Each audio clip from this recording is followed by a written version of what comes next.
இப்போது வெந்தய தோசை வெயில் காலமாக இருக்குது இல்லையா, வெந்தய தோசை குளிர்ச்சியான ஆகாரமாக அந்த வெயில் காலத்தில் சாப்பிட்ணும். அதுக்காக வெந்தய தோசைக்கு ஊற போட்டிருக்கேன். வெந்தய தோசைக்கு அளவு இந்த உழக்கால் ஒரு அழகு பச்சரிசி, ஒரு அழகு இந்த புழுங்கரிசி, ரெண்டுமே பச்சரிசி போட்டுக்கலாம், இல்லை ரெண்டுமே புழுங்கரிசி போட்டுக்கலாம். பச்சரிசி புழுங்கரிசி கலந்து போட்டால் தோசை ரொம்ப நல்லா இருக்கும். இது இந்த உழக்கு அரைக்காப்படி சொல்லுவாள். இதாட்ட ஒரு உழக்கு புழுங்கரிசி, தோசைக்கு போடுற அரிசி ஒரு அரிசி, ஒரு உழக்கு மாவரிசி. இந்த மெஷர்மெண்ட் கப்பால் அரை கப்பு வெந்தயம், அரை கப்பு உளுந்து போட்டிருக்கேன். இதை தனித்தனியாக மிக்சி கப்பில் அரைக்க போகிறேன். கிரைண்டரில் அரைக்கிறாண்டா எல்லாத்தையும் ஒன்றா போட்டு ஒரே தடவையாக அரைச்சி எடுத்துடலாம்.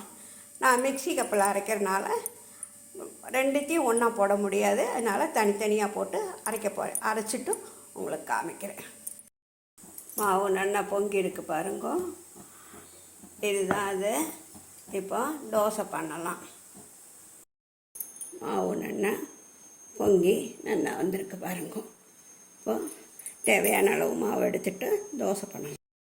முன்னாடி தோசைக்கு தொட்டுக்கிறதுக்கு, வெந்தய தோசைக்கு தொட்டுக்கிறதுக்கு தக்காளி குஸ்து பண்ண போகிறேன்.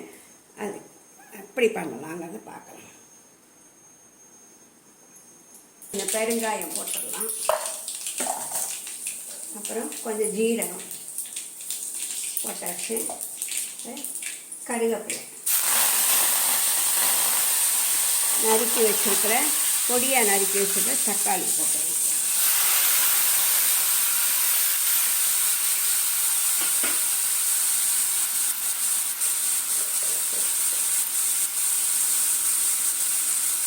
கொஞ்சமாக மஞ்சப்பொடி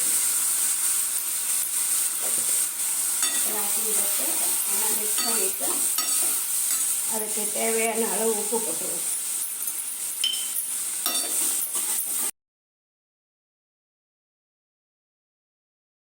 ரெண்டு நிமிஷம் வதங்கட்டும். தட்டு போட்டு மூடி வச்சுப்போம். இப்போ அடுப்பில் தோசைக்கு மாவு இதுதான். இந்த தோசை கொஞ்சம் கனமாக தான் இருக்கும்.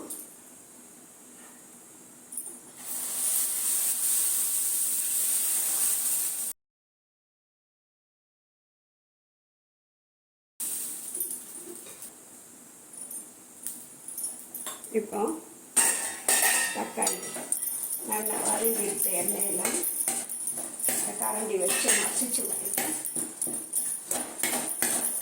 நல்லா கரண்டி வச்சு மசிச்சோம்னா அந்த தாளிச்ச எண்ணெயிலே வதங்கினால நல்லா மசிஞ்சது. மசிஞ்ச அப்புறம் இது மிளகுத்தூள், ஜீரகப்பொடி, மல்லிப்பொடி, மிளகு பொடி, மல்லிப்பொடி, ஜீரகப்பொடி 3 கலந்தது. அதை கொஞ்சமாக போடுறேன். காரத்துக்கு தகுந்த அப்புறம் போட்டுக்கோங்க. போட்டாச்சு.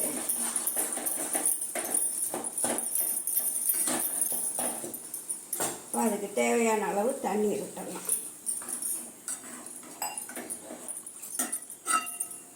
உப்பு போட்டாச்சு. அது நல்லா கொதிக்கட்டும். ஒரு கொதி வந்ததுக்கப்புறம் இது பண்ணிக்கலாம். இப்போது தோசை வெந்தாச்சு பாருங்க.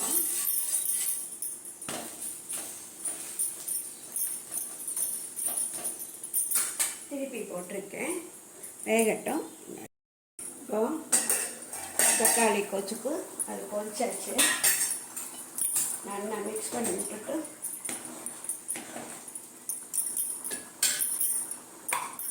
இதில் உடச்ச கடலை பொடி வச்சுருக்கேன்.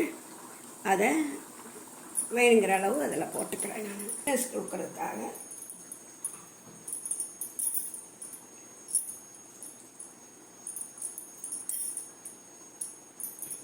போட்டாச்சு.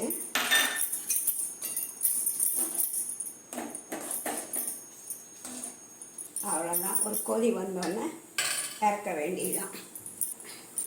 நல்லா கொதிச்சு எடுத்து பாருங்க. எண்ணெய் ஆயாச்சு. அடுப்பை ஆஃப் பண்ணிட்டோம்.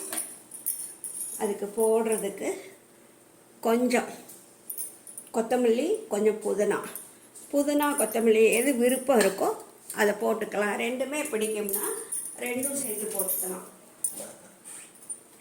நான் அதில் கொஞ்சமாக ஒரு 1/4 டீஸ்பூன் பட்டைப்பொடி போட்டுக்கிறேன்.